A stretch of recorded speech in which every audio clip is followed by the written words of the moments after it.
म्हणजे आत्मा आहे आणि ई म्हणजे ईश्वर आहे. साक्षात भगवान परमात्मा तुमच्या घरी वास करतोय हो.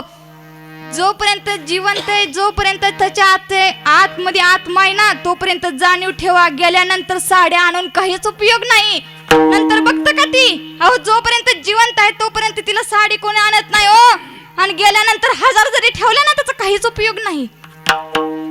म्हणून कुठल्याच गोष्टीची गॅरंटी नाही महाराज. नवीन तुम्ही मोबाईल घ्या, त्या मोबाईलची गॅरंटी. तुम्ही नवीन ही माईकला सुद्धा गॅरंटी, पण या मानवी देहाला गॅरंटी का नाही? कपातला चहा कपातच असतो, बशीतला चहा बशीतच असतो आणि कधी उचकी लागण ह्याची गॅरंटी नाही. झोपणं जरी आपल्या हातात असलं तर त्या स्वप्नात न उठवणं माझ्या भगवान परमात्म्याच्याच हातात आहे.